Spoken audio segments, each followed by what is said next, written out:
মা তুমি চুলটাকে এইভাবে বেঁধেছো কেন? কি হবে?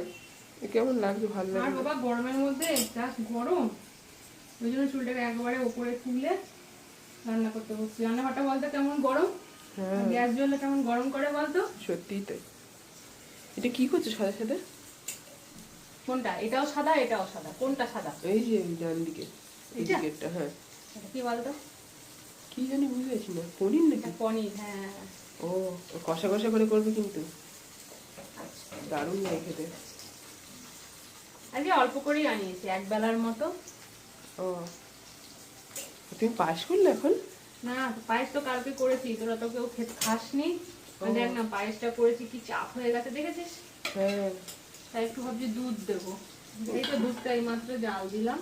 দুধ দিও না, দুধটা না দিলে হেভি লাগবে। হ্যাঁ বোকা, পায়েসটা একটু পাতলা পাতলা হলে তবেই না খেতে ভালো লাগে। আমার গাঢ় গাঢ় খুব ভালো লাগে। এটা একটু দুধটা দিই, দুধ দিলে পাতলা হবে। আমি কিন্তু অনেকটা পায়েস খাবো। কালকে তো বললাম, তো তোকে বলিনি, তোর বাবাকে বলেছি। যাই হোক, তোর বাবা বললো আজকে আবার দুধ এনে দেবে, দিয়ে দুধ দিয়ে পাতলা করলে তারপরে এবার তোর বাবা খাবে। তোর বাবা তো একটু পাতলা পাতলা পছন্দ করে।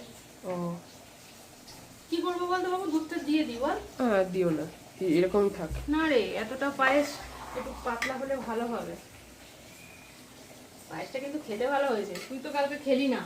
হ্যাঁ আমাকে একটু দিও, তখন খাবো। আচ্ছা ঠিক আছে। বন্ধুরা, তোমরা কারা কারা এরকম পাতলা, মানে একটু দুধ থাকবে এরকম পায়েস পছন্দ করো, নাকি একটু বেশ গাঢ় গাঢ় হবে এরকম পায়েস পছন্দ করো বলো তো আমাকে। আমাদের একটু পাতলাই ভালো লাগে, কিন্তু কালকে 2 কেজি দুধের পায়েস করেছি, কিন্তু চালটা বেশি দিয়ে ফেলেছি। আমি না আইডিয়াটা বুঝতে পারিনি। তো যাই হোক, তো সেই কারণেই একটুখানি ঘন হয়ে গেছে আর কি। খেতে কিন্তু ভালো হয়েছে।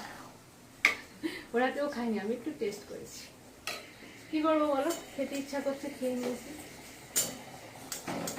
তো আজকে কিন্তু রান্নাগুলো বেশ ভালোই হবে। এদিকে একটু পনির করবো, ওদিকে পায়েস করছি, আর একটু ডিমের তরকারি করা হয়ে গেছে, ওই যে ওখানে ঢাকা দিয়ে রেখেছি। তো চলো টাটা, আবার পরে আসবো নতুন কোনো ভিডিওর সাথে। টাটা।